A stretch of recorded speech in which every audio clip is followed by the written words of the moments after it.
Assalamualaikum warahmatullahi wabarakatuh.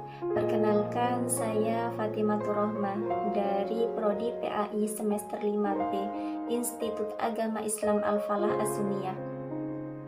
Baiklah, di sini saya akan menjelaskan hasil dari pembuatan makalah saya yang berjudul Pengembangan Pembelajaran Al-Quran Hadis. Nah, di judul ini, dalam makalah ini saya fokus pada 3 hal. Yang pertama yaitu kurikulum. Nah, kenapa kurikulum? Karena kurikulum itu sangat berpengaruh dan juga bersangkut paut pada perkembangan pembelajaran Al-Quran Hadis. Kurikulum secara sederhana yaitu sekumpulan perangkat pembelajaran yang terdiri dari silabus, RPP, materi pembelajaran, guru, dan peserta didik. Nah, kurikulum ini juga menyediakan isi dan bahan pembelajaran gunanya untuk mempermudah peserta didik dalam menggunakan rancangan kurikulum. Nah, jadi kurikulum itu bukan hanya dirancang untuk pembelajaran yang tersusun dalam sejumlah mata pelajaran saja, akan tetapi pada semua yang secara nyata terjadi pada proses pembelajaran. Lantas, pelaksanaan pendidikan pembelajaran itu juga sangat butuh pada kurikulum. Begitu juga pada pembelajaran Al-Quran Hadis. Pembelajaran Al-Quran Hadis tidak akan berkembang tanpa adanya kurikulum. Jadi kalau kurikulumnya berkembang, maka berkembang pula proses pembelajaran Al-Quran Hadis tersebut. Yang kedua, yaitu metode pembelajaran. Metode pembelajaran juga sangat berpengaruh pada pengembangan pembelajaran Al-Quran Hadis. Karena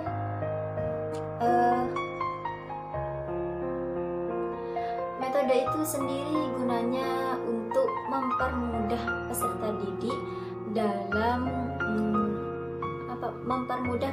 didik serta pendidik dalam berlangsungnya proses pembelajaran.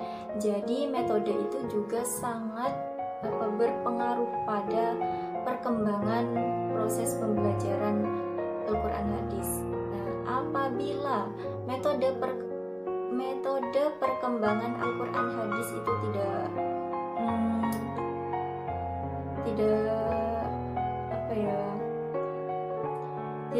baiklah, tidak lancar, maka begitu juga pada proses pembelajarannya, maka tidak akan lancar, tidak akan baik.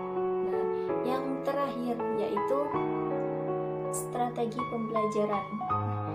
Strategi pembelajaran ini juga sangat saling bergantung dengan perkembangan, sangat berpengaruh pada perkembangan proses pembelajaran Al-Quran Hadis. Apabila strategi pembelajaran Al-Quran Hadisnya itu tidak maksimal, maka proses perkembangan pembelajarannya juga tidak akan maksimal gitu. Jadi harus sama-sama semua itu saling berkaitan gitu. Intinya kurikulum, metode, dan strategi itu saling berkaitan gitu. Jadi harus sama-sama dan harus sama-sama saling berkembang, harus sama-sama berkembang. apabila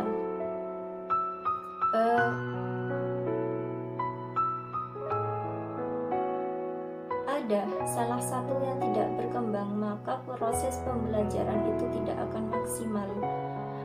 Semisal metodenya tidak berkembang, tapi proses pembelajaran, tetapi strateginya itu berkembang, dan kurikulum mestinya ya juga berkembang, maka proses pembelajaran itu tidak akan maksimal. Seperti itu. Jadi intinya kurikulum, metode, dan strategi itu harus saling berkesinambungan gitu, sehingga dapat menjadikan perkembangan pada pembelajaran, pada proses pembelajaran Al-Quran Hadis. Baiklah, cukup sekian mungkin keterangan dari saya, kurang lebihnya mohon maaf. Wassalamualaikum warahmatullahi wabarakatuh.